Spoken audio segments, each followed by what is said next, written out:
Hi ചുറ്റീസ്, ഇന്ന് നമ്മൾ വന്നിരിക്കുന്നത് നൈക്കയുടെ സീരിയൽ കിസ് എന്ന് പറഞ്ഞിട്ടുള്ള ലിപ് ബാമിന്റെ റിവ്യൂമായിട്ടാണ്. ഈ ലിപ് ബാം എന്ന് വെച്ചാൽ ടിൻറ്റഡ് അല്ലാത്ത ലിപ് ബാമാണ് കേട്ടോ. ഇതാണ് അവർ ഫസ്റ്റ് ഇറക്കിയ ലിപ് ബാം. ഇതിന് ഒരു 4.5 ഗ്രാമിന് അറൌണ്ട് 149 റുപ്പീസ് ഉണ്ട്. നല്ല ട്രാവൽ ഫ്രണ്ട്ലി ആണ്, അഫോർഡബിൾ ഒക്കെയാണ്. അതുപോലെ ഡീസെന്റ് ക്വാണ്ടിറ്റി ഓഫ് പ്രോഡക്റ്റ് നമുക്ക് കിട്ടുന്നുണ്ട് ഈ ഒരു റേഞ്ചിൽ. ഗ്രേപ്പ് ആണ് ഇതിന്റെ ഫ്ലേവർ. നല്ല ഭംഗിയാണ് ഇതിന്റെ പാക്കേജിങ് കാണാൻ. ട്വിസ്റ്റ് ടൈപ്പ് പാക്കേജിങ് ആണ്. നല്ല എസ്തെറ്റിക് ആയിട്ടുള്ള ഡിസൈൻ. എനിക്കത് കണ്ടപ്പോൾ ഇഷ്ടപ്പെട്ടു, അങ്ങനെയാണ് ഞാൻ വാങ്ങിച്ചത്.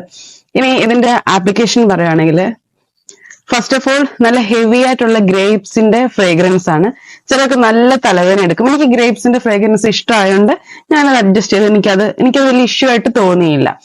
അടുത്തത് അപ്ലൈ ചെയ്യുമ്പോൾ നിങ്ങൾക്ക് സൈഡിൽ കാണാൻ പറ്റും ചെറിയൊരു ഗ്രീൻ ടിന്റ് ഉണ്ട്. അപ്പോ ഒരു ലൈറ്റ് പിങ്ക് കളറൊക്കെ ഉള്ള ആൾക്കാർ ലിപ്സ്റ്റിക് ഒന്നും യൂസ് ചെയ്യാതെ ഡയറക്റ്റ് ലിപ് ബാം മാത്രം യൂസ് ചെയ്യുന്നവരാണ്. ടിൻറ്റഡ് അല്ലാത്ത ലിപ് ബാം ആണ് നിങ്ങൾ നോക്കിയിട്ട് ഇത് വാങ്ങിച്ചെങ്കിൽ വലിയ പണി കിട്ടും. നിങ്ങൾക്ക് പച്ച കളറിലിരിക്കും ലിപ്സിൽ.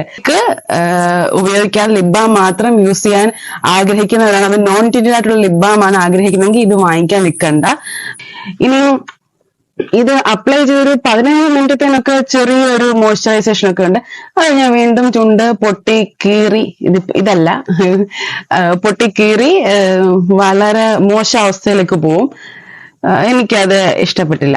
അതുപോലെ ഇതിന് ടെക്സ്ചർ എന്ന് പറഞ്ഞാൽ ഭയങ്കര സ്റ്റിക്കിയാ. എന്തായാലും ഞാനൊരു 1.75 റേറ്റിംഗ് കൊടുക്കും, ഈ പ്രൈസ് റേഞ്ചും അതുപോലെ അതിന്റെ പാക്കേജിങ്ങിനും.